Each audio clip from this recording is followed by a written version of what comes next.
system. We revolve around the sun. Join us to learn about the different planets. Now sing along and have some fun. Lug op lug, hier op Maluti FM 97.1. Professor Mati Hofman, wat na die sterre kyk, nie net met die blote oog nie, maar ook met 'n teleskoop, van die sterrewag in Bloemfontein en van die universiteit. Hy praat met ons oor lig op die heelal, en hy wil sekerlik hê ons moet ook opkyk. Ek dink, Mati, jy wil seker hê ons moet net na die sterre kyk nie, maar ook verby die sterre, dan die een wat die sterre gemaak het, Professor Mati Hofman. Goeiedag, dit is op hierdie Kersdag my voorreg om Maluti FM se luisteraars aan te moedig om op te kyk na die sterrehemel, daarin vrede te vind en die vlam van lewenslange verwondering helderder te laat brand. Ons lees immers in Jesaja 40 vers 26. Kyk op na die hemel, wie het die sterre geskep? Hy wat die hemelse leer laat uittrek in hulle volle getal, dit is hy wat hulle elkeen gemaak het. Met sy groot krag, sy groot mag, sorg hy dat geen een van hulle ontbreek nie. Kom ons luister net eers ook na wat een van die groot kerkvaders, Johannes Calvin, meer as 460 jaar gelede in sy institusie van die Christelike godsdienst geskryf het. Boek 1, hoofstuk 15. Want hoewel die heerlikheid van God in die uiterlike van die mens uitstraal, is dit ongetwyfeld so dat die eintlike setel van sy beeld in die siel is. Ek ontken wel nie dat ons uiterlike voorkoms ons ook nader aan God verbind, in soverre as wat dit ons van redelose diere onderskei en afsonder nie. Ek sou my ook nie te ewig verset as iemand van mening wou wees, dat ook dit as die beeld van God gereken moet word, dat aan die mens 'n gesig gegee is wat na bo opgehef is, terwyl alle ander wesens se oë onder op die wêreld gerig is. En aan die mens beveel is om die hemel te aanskou en sy blik na die sterre op te hef. Solank as wat dit maar net onwrikbaar vas bly staan dat die beeld van God, wat in hierdie uitwendige tekens waargeneem kan word en daar skitter, geestelik is. Nou kom ons hef ons blik op na die sterre en selfs verder. Planete vanaf die weste na die ooste. Ons moet sommer direk na sonsondergang met ons kyksessie begin. Met 'n mooi oop horison na die weste sal Venus pragtig helder in die wes-suidwestelike rigting net bo die horison lê. Heelwat hoër op in ongeveer die noordwestelike rigting lê Jupiter, wat naas Venus en die maan die helderste voorwerpe in die naghemel is. Tussen Venus en Jupiter, maar nader aan Venus, is daar Saturnus, helderig en geelerig. Volg dan die denkbeeldige lyn vanaf Venus, verby Saturnus en Jupiter, tot naby die noordoostelike horison, tot by die helder rooi ster. Eintlik die sogenaamde rooi planeet Mars. Relatief min mense het al vir Mercurius gesien, aangesien dit meestal te naby aan die son is. Kyk net regs effens hoër as Venus. Teen sonsondergang sal dit nog te lig wees om Mercurius te sien, maar dit mag dalk net moontlik wees om dit teen ongeveer 7:30 te kan sien. 'n Verkyker sal natuurlik baie help. Naas die maan gaan die planete Venus en Jupiter die helderste voorwerpe in die sterrehemel wees. Venus net bo die horison in die wes-suidwestelike rigting en Jupiter hoog op in die noordwestelike rigting, net na sonsondergang.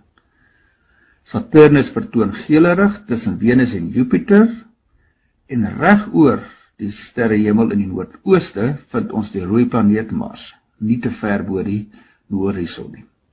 As bonus sal die groeiende maan verby die een planeet na die ander beweeg.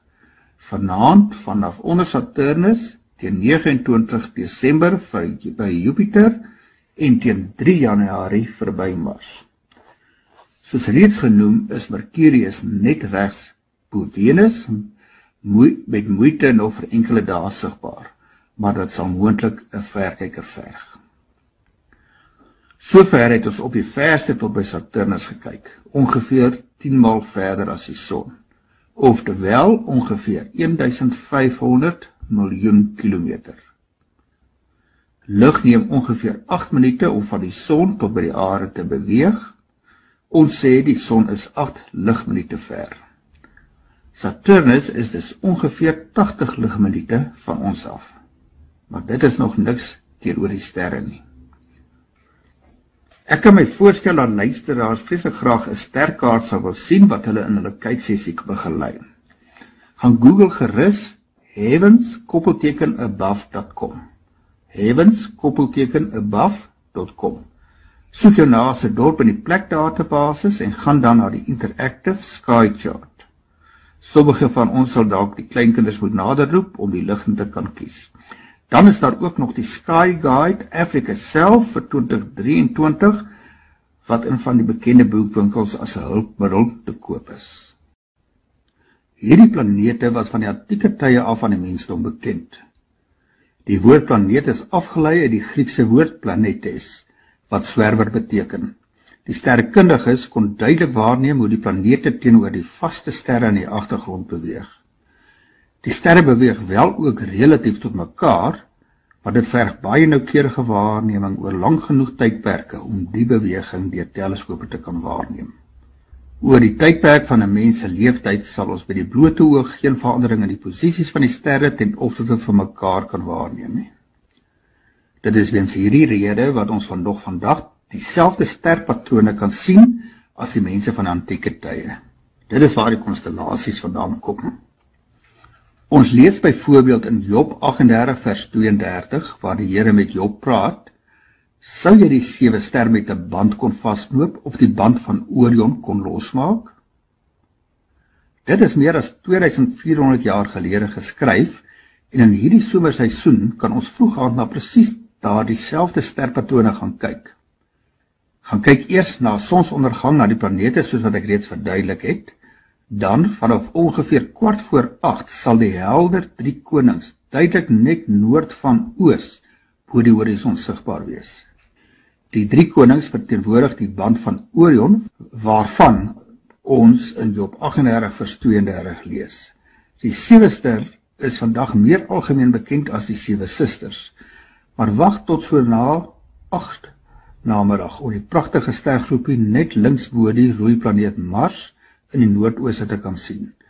Kyk gerus met 'n verkyker daarna om baie meer as 7 sterre daaraan te kan sien. Eintlik kan 'n mens met 'n goeie sig net 6 sterre in die 7 susters sien.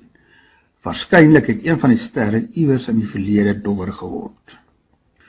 Die gebied tussen Sirius in die ooste en die 7 susters in die noordooste, dit is nou die rigtings vroeg aand, is 'n skatkis vir amateur en professionele sterrekundiges. Die 3 konings lê in die middel van die Orion-konstellasie. Stel 'n onderste bo jagter voor. 2 helder sterre bo die 3 konings verteenwoordig sy voete en 2 helder sterre onder die 3 konings die skouers.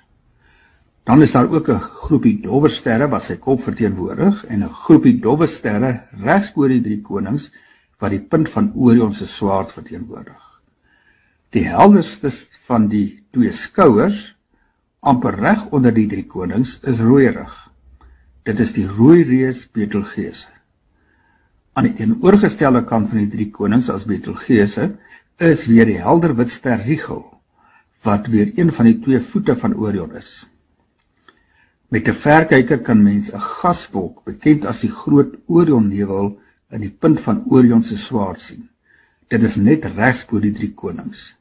Die reuse gaswolk, wat hoofsaaklik uit waterstof bestaan, vorm 'n kweekhuis vir nuwe sterre.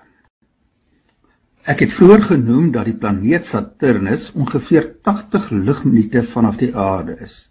Hoe ver is die sterre dan?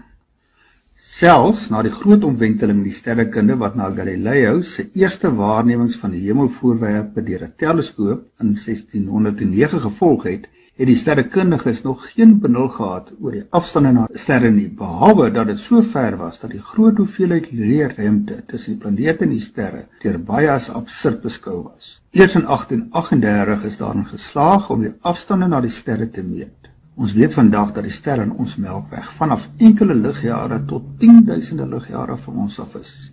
Die helderste ster Sirius, wat vroegaand in die ooste sigbaar is 'n skrale 9 ligjare van ons af.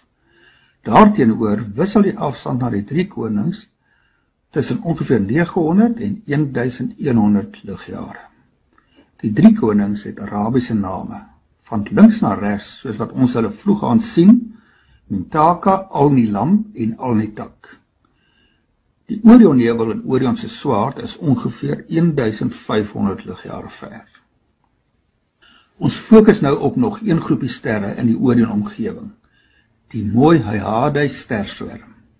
Onthou, die 7 susters staan bekend as die Pleiades. Links onder Orion en die 3 konings is 'n helder groepie sterre in die vorm van die letter A, wat om 8 namiddag effens skuins na links oorhel ten opsigte van die noordoostelike horison. Die helderste ster in die Hyades is die rooi reuse ster Aldebaran.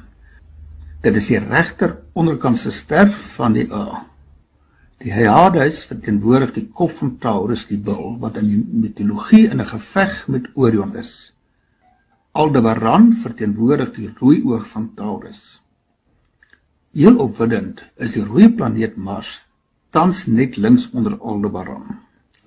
Die luisteraars moet in gedagte hou dat al die sterre wat ons kan sien in ons eie Melkweg geleë is. Daar is net 3 voorwerpe wat ons met die blote oog kan sien wat buite ons eie Melkweg sterrestelsel of galaksie is. Dit is die groot Andromeda galaksie en die 2 dwerggalaksies, die groot en klein Magellaanse wolke. Geniet die sterrekyk en geseënde Kers.